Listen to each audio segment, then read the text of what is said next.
All right, hopefully this works a little bit better than the last one.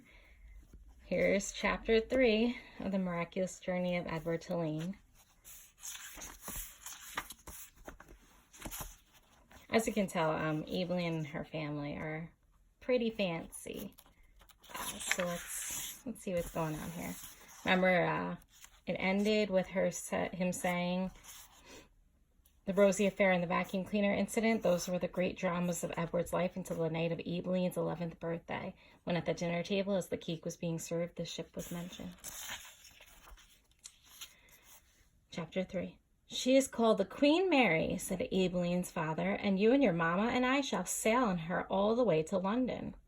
What about Pellegrina? Said Evelyn. I will not go, said Pellegrina. I will stay.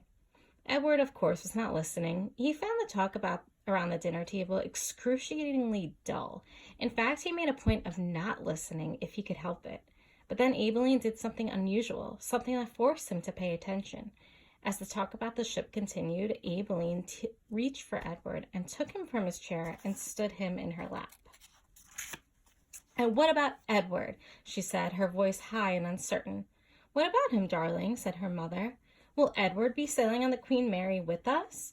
Well, of course, if you wish, although you are getting a little old for such things as China rabbits.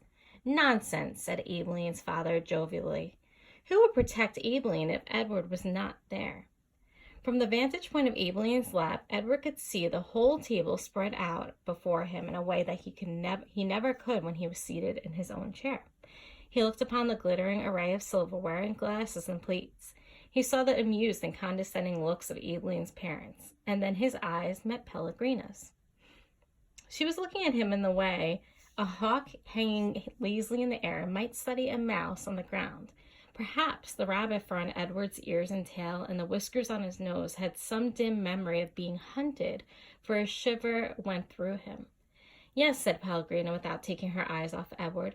Who would watch over Evelyn if the rabbit were not there?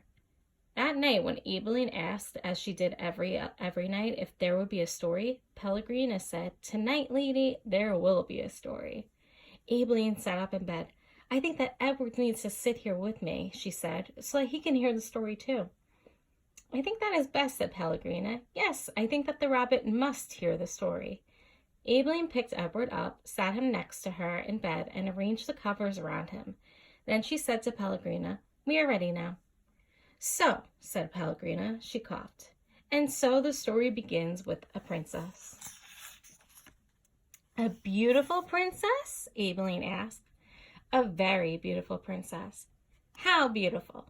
You must listen, said Pellegrina. It is all in the story. Again, another short chapter. So I think I will record another one, chapter 4.